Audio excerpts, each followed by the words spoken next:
Le Seigneur bienheureux dit: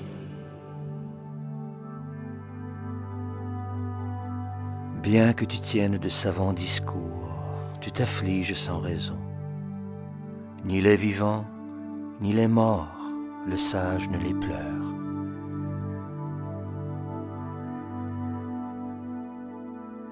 Jamais ne fut le temps où nous n'existions, moi, toi et tous ces rois, et jamais aucun de nous ne cessera d'être.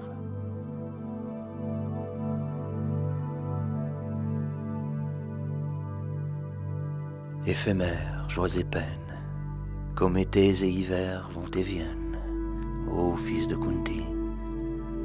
Elles ne sont dues qu'à la rencontre des sens avec la matière, ô descendants de Bharata.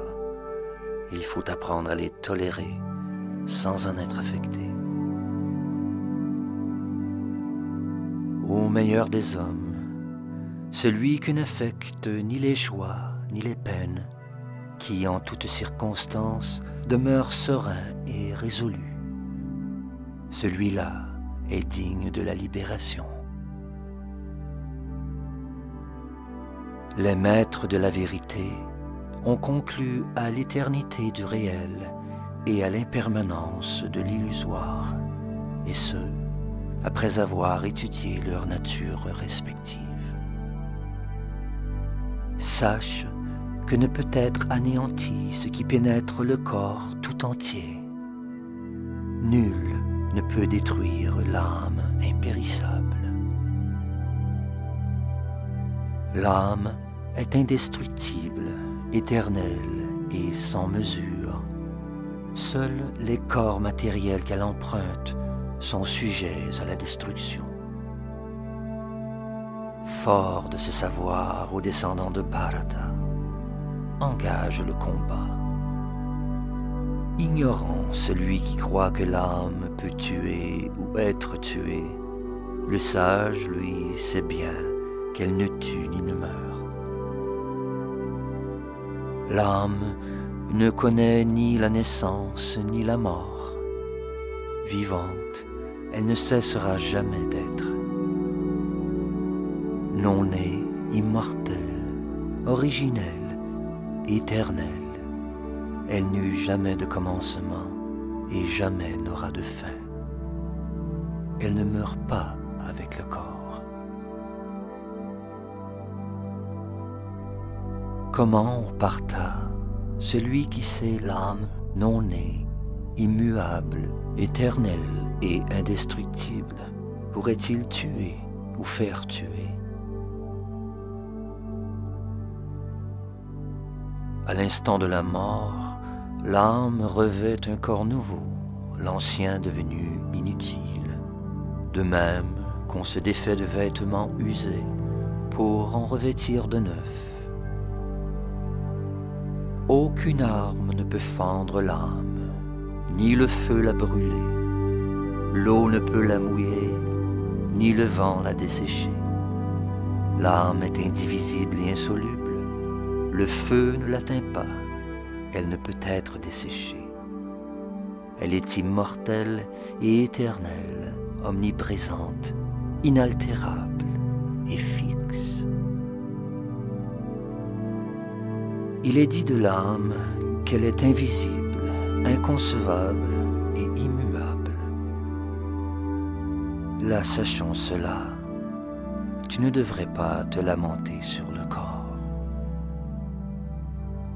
Et même si tu crois l'âme sans fin reprise par la naissance et la mort, tu n'as nulle raison de t'affliger, ô Arjuna aux bras puissants. La mort est certaine pour qui naît, et certaine la naissance pour qui meurt. Puisqu'il faut accomplir ton devoir, tu ne devrais pas t'apitoyer ainsi. Toutes choses créées sont à l'origine non manifestées. Elles se manifestent dans leur état transitoire et une fois dissoutes se retrouvent non manifestées. À quoi bon s'en attrister, ô descendants de Bharata?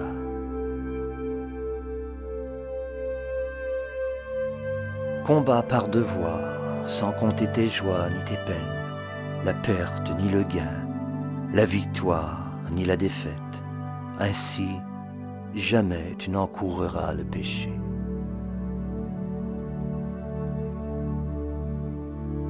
Tu as reçu de moi jusqu'ici la connaissance analytique de la philosophie du Sankhya. Reçois maintenant la connaissance du yoga qui permet d'agir sans être lié à ses actes. Quand cette intelligence te guidera, ô fils de Pritha, tu pourras briser les chaînes du karma. Qui marche sur cette voie, aucun effort n'est vain, nul bienfait acquis n'est jamais perdu. Le moindre pas nous y libère de la plus redoutable crainte. Qui marche sur cette voie est résolu dans son effort et poursuit un unique but. Par contre, ô fils aimé des Kourous, l'intelligence de celui à qui manque cette fermeté se perd en maints sentiers obliques. L'homme peu averti s'attache au langage fleuri des Védas, qui enseignent diverses pratiques pour atteindre les planètes de délices, renaître favorablement, gagner la puissance et d'autres bienfaits. Enflammé de désir pour les joies d'une vie opulente, il ne voit pas au-delà.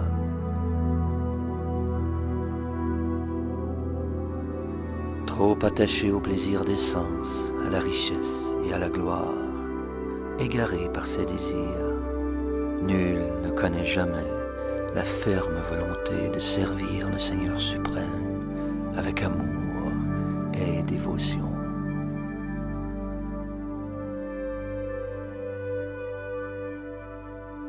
Dépasse, ô Arjuna, les trois gunas, ces influences de la nature matérielle qui des Védas font l'objet premier. Libère-toi de la dualité, abandonne tout désir de possession et de paix matérielle, sois fermement uni au suprême. Car, de même qu'une grande nappe d'eau remplit d'un coup toutes les fonctions du puits, celui qui connaît le but ultime des Védas recueille par là même tous les bienfaits qu'il procure.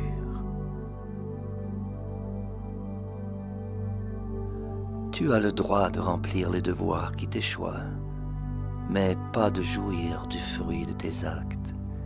Jamais ne crois être la cause des suites de l'action et à aucun moment ne cherche à fuir ton devoir.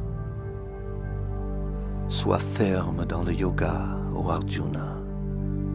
Fais ton devoir sans être lié ni par le succès ni par l'échec. Cette égalité d'âme, on l'appelle yoga.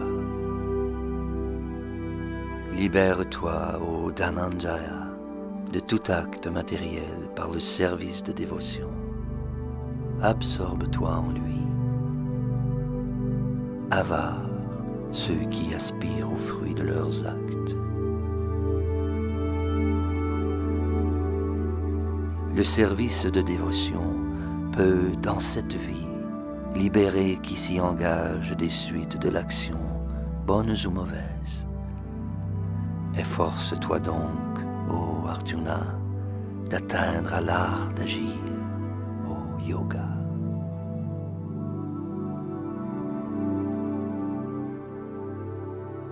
Absorbé dans le service de dévotion, le sage prend refuge en le Seigneur et, renonçant en ce monde aux fruits de ses actes, s'affranchit du cycle des morts et des renaissances. Il parvient ainsi à l'état qui est par-delà la souffrance.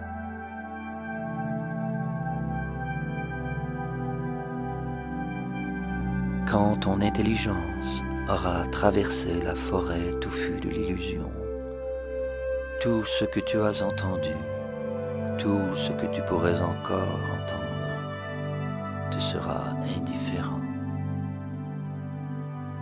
Quand ton mental ne se laissera plus distraire par le langage fleuri des Védas, quand il sera tout absorbé dans la réalisation spirituelle, alors tu seras en union avec l'être divin.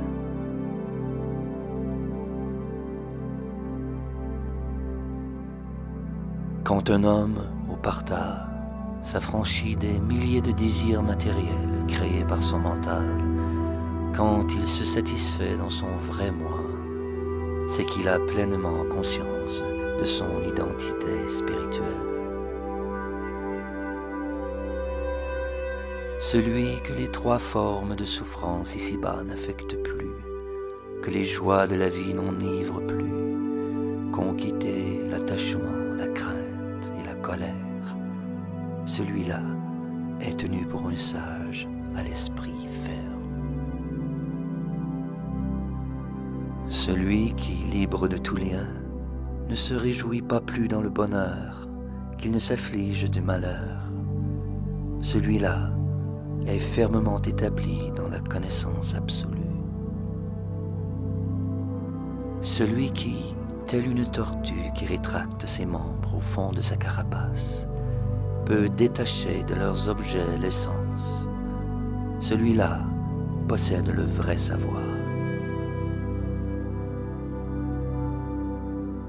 Même à l'écart des plaisirs matériels, l'âme incarnée peut encore éprouver quelques désirs pour eux, mais qu'elle goûte une joie supérieure, et elle perdra ce désir pour demeurer dans la conscience spirituelle.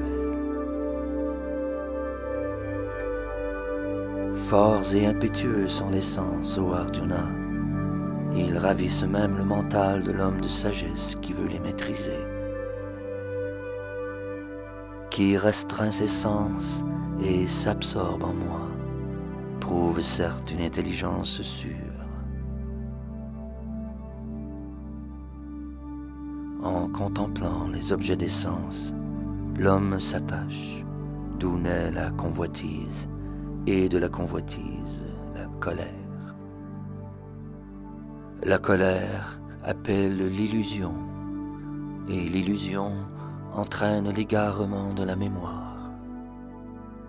Quand la mémoire s'égare, l'intelligence se perd, et l'homme choit à nouveau dans l'océan de l'existence matérielle. Qui maîtrise ses sens en observant les principes régulateurs de la liberté, reçoit du Seigneur sa pleine miséricorde, et se voit ainsi libéré de tout attachement comme de toute aversion. Les trois formes de souffrance matérielle n'existent plus pour celui que le Seigneur a ainsi touché de sa miséricorde immotivée. Devenu serein, son intelligence ne tarde pas à s'affermir. L'être inconscient de son identité spirituelle ne peut ni maîtriser son mental, ni affermir son intelligence. Comment dès lors connaîtrait-il la sérénité? Et comment sans elle pourrait-il goûter au bonheur? Comme un vent violent balaie sur l'eau une nacelle, il suffit que l'un des sens entraîne le mental pour que l'intelligence soit emportée. Aussi, ô Arjuna aux bras puissants, celui qui détourne ses sens de leurs objets possède-t-il une intelligence sûre? Ce qui est nuit pour tous les êtres devient pour l'homme qui a maîtrisé les sens le temps de l'éveil. Ce qui pour tous est le temps de l'éveil est la nuit pour le sage recueilli. Celui qui reste inébranlable malgré le flot incessant des désirs, comme l'océan demeure immuable malgré les 1000 fleuves qui s'y jettent, peut seul trouver la sérénité, mais certes pas celui qui cherche à satisfaire ses désirs. Celui que les plaisirs matériels n'attirent plus, qui n'est plus esclave de ses désirs, qui a rejeté tout esprit de possession et qui s'est libéré du faux égo, peut seul connaître la sérénité parfaite.